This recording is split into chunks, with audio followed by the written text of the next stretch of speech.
Perkenalkan, nama saya Helena Natasha Tambu Bolon dengan NIM 11180538. Hari ini saya akan mempresentasikan materi mata kuliah investasi dan sekuritas. Yang pertama yaitu pembahasan tentang laporan analisis makroekonomi dan pasar modal. Pasar modal di Indonesia memiliki peranan yang sangat penting dalam perekonomian. Dalam hal ini, pasar modal menjadi sumber pembiayaan bagi perusahaan, terutama perusahaan besar yang menuntut pemodalan besar dalam kegiatan operasionalnya. Perkembangan pasar modal di Indonesia berjalan cepat dengan tempo yang relatif pendek, semenjak pemerintahan mengeluarkan langkah deregulasi pada pasar modal tahun 1987. Pada awal perkembangannya, perusahaan yang listed di pasar modal hanya sedikit.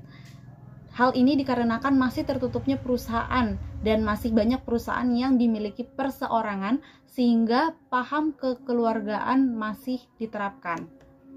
Prospek pemulihan ekonomi dunia tertahan oleh wabah COVID-19 ini yang merabak di Tiongkok pada Januari 2020 dan meluas ke berbagai negara. Ekonomi dunia sejatinya telah menunjukkan sinyal awal perbaikan pada TW4-19. Kondisi ini terindikasi dari perbaikan kinerja ekspor dan sektor manufaktur, serta kinerja perdagangan dunia yang tumbuh stabil meski masih kontraksi. Perekonomian global TW4-19 tumbuh relatif stabil pada level yang rendah, ditopang perbaikan kinerja ekspor dan sektor manufaktur. Ekspor mulai membaik sejalan dengan perkembangan positif negosiasi perdagangan antar Amerika Serikat dan Tiongkok yang telah mengurangi ketidakpastian perdagangan dunia. Kinerja ekonomi negara utama pada TW4-19 secara umum melambat. Foreign Direct Investment atau FDI adalah investasi asing langsung dan penanaman modal asing, di mana seorang investor dapat pada lingkup perekonomian suatu negara menaruh minat pada bisnis di lingkup perekonomian negara lain. Pasar modal atau capital market merupakan pasar untuk berbagai instrumen keuangan jangka panjang yang bisa diperjualbelikan, baik surat utang atau obligasi, equity atau saham, reksadana, instrumen derivatif maupun instrumen lainnya. Liberalisasi arus modal yang ditetapkan negara sedang berkembang memudahkan investor internasional menanamkan modalnya, baik dalam investasi langsung atau FDI tadi, maupun investasi portofolio ke dalam negara yang sedang berkembang. Investasi portofolio di negara yang sedang berkembang menarik bagi investor internasional karena umumnya menghasilkan return yang tinggi jika dibandingkan negara maju karena pasar saham di negara yang sedang berkembang tumbuh lebih cepat. Berikut adalah grafiknya. Ekonomi Indonesia tahun 2019 tumbuh 5,2%, lebih rendah dibanding capaian tahun 2018 sebesar 5,17%. Dari sisi produksi, pertumbuhan tertinggi dicapai lapangan usaha jasa lainnya sebesar 10,55%. Dari sisi pengeluaran, pertumbuhan tertinggi dicapai oleh komponen pengeluaran konsumsi lembaga non-profit yang melayani rumah tangga sebesar 10,62%. Undang-Undang Penanaman Modal Asing UU nomor 1 tahun 1967 dikeluarkan untuk menarik investasi asing guna membangun ekonomi nasional. Di Indonesia ada lembaga wewenang yaitu Badan Koordinasi Penanaman Modal atau BKPM untuk memberikan persetujuan dan izin atas investasi langsung luar negeri. Dalam dekade terakhir ini pemodal asing enggan menanamkan modalnya di Indonesia karena tidak stabil kondisi ekonomi dan politiknya. Kini muncul tanda-tanda bahwa situasi ini berubah. Ada sekitar 70% kenaikan FDI di tahun paruh pertama 2005 bersamaan dengan tumbuhnya ekonomi sebesar 5-6% sejak akhir 2004. Pembahasan kedua yakni laporan analisis industri pertambangan subminyak dan gas bumi. Di Indonesia, energi migas masih menjadi andalan utama perekonomian Indonesia, baik sebagai penghasil devisa maupun pemasok kebutuhan energi dalam negeri. Pembangunan prasarana dan industri yang sedang giat-giatnya dilakukan di Indonesia membuat pertumbuhan konsumsi energi rata-rata mencapai 7% dalam 10 tahun terakhir. Peningkatan yang sangat tinggi melebihi rata-rata kebutuhan energi global mengharuskan Indonesia untuk segera menemukan cadangan migas baru, baik di Indonesia maupun ekspansi ke luar negeri. Cadangan tersebut terbukti yaitu minyak bumi dalam kondisi depleting, sebaiknya gas bumi cenderung meningkat. Perkembangan produksi minyak di Indonesia dari tahun ke tahun mengalami penurunan, sehingga perlu upaya luar biasa untuk menemukan cadangan-cadangan baru dan peningkatan produksi.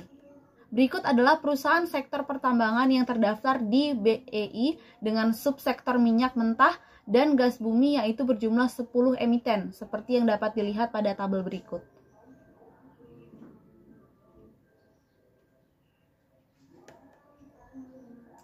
Sampai saat ini, migas di Indonesia sudah menurun suku cadangnya, sehingga Indonesia pun harus secara benar melakukan eksploitasinya supaya bisa digunakan 10 tahun ke depan. Berikut adalah perkembangan industri migas di Indonesia, mulai dari 1871 sampai ke tahun 2000-an. Migas atau minyak dan gas bumi merupakan kebutuhan energi manusia yang amat sangat esensial saat ini. Dari segi ekonomi migas, ini pun merupakan suatu bahan yang strategis. Oleh karena itu, perlu pengelolaan yang baik serta diatur dengan baik. Mengingat pula bahwa kegiatan usaha yang high risk atau high cost ini merupakan kegiatan yang migas di Indonesia semenjak berlakunya Undang-Undang Republik Indonesia Nomor 22 Tahun 2001 telah terbagi secara jelas menjadi dua sektor, yaitu kegiatan usaha hulu atau upstream dan hilir atau downstream. Setelah menganalisis data penjualan dan pendapatan di tahun 2017 sampai 2019, kemudian mendapatkan market share di setiap perusahaan yang ada di dalam sektor minyak dan gas bumi atau migas dengan menggunakan 10 data perusahaan atau emiten yang terdaftar di Bursa Efek Indonesia dan dilihat dari total penjualan setiap tahunnya dari 2017 sampai dengan 2019. Analisis tentunya akan mengetahui perusahaan mana yang akan dipilih untuk dijadikan kandidat dalam berinvestasi pada masa mendatang. Perusahaan Petrosi yang saya pilih ini mendapatkan market share sebesar 92.477.578.000 rupiah dan mendapatkan posisi pertama dan posisi kedua diduduki oleh perusahaan Medco Energi Internasional. Kedua perusahaan tersebut dapat dijadikan konsentrasi industri yang tepat. Pembahasan yang ketiga yaitu laporan analisis kinerja perusahaan PT Petrosi Tbk.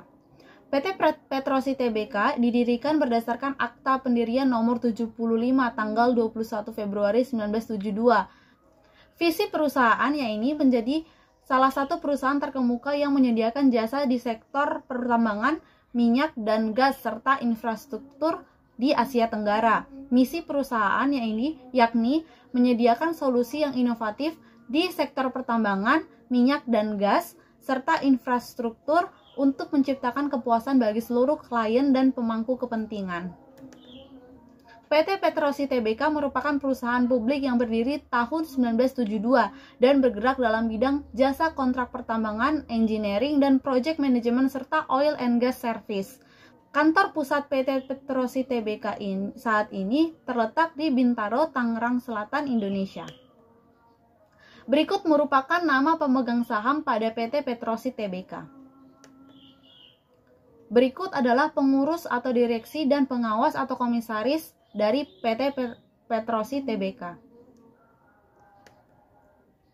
Masuk ke pembahasan yang keempat, yaitu laporan valuasi bisnis penilaian saham PT Petrosi Tbk. Membaiknya pertumbuhan ekonomi Indonesia dalam 5 tahun terakhir, terutama pada tahun 2018, yaitu sebesar 5,17%, telah memunculkan kelompok masyarakat ekonomi menengah yang memiliki kelebihan dana dan kemampuan ekonomi yang lebih tinggi. Kelompok masyarakat ekonomi mencari solusi bagaimana cara untuk memanfaatkan kelebihan dana yang dimiliki agar mendapatkan keuntungan secara pasif. Salah satu cara yang dilakukan untuk memanfaatkan kelebihan dana yang dimiliki adalah dengan melakukan investasi. Pada tahun 2019, indeks sektor pertambangan menjadi penjegal pertumbuhan indeks gabungan dengan pertumbuhan negatif 12,83%. Valuasi relatif. Dalam valuasi relatif, tujuan untuk menilai aset didasarkan pada beberapa dekat kesamaan aset yang dihargai sekarang di pasaran. Di satu sisi, pendekatan valuasi relatif ini mudah digunakan dan intuitif. Namun di sisi lain juga mudah disalahgunakan. Untuk itu, sejumlah tes digunakan untuk memastikan bahwa pendekatan multiply adalah digunakan secara benar. Sekian presentasi yang dapat saya berikan. Mohon maaf jika ada kesalahan kata. Terima kasih.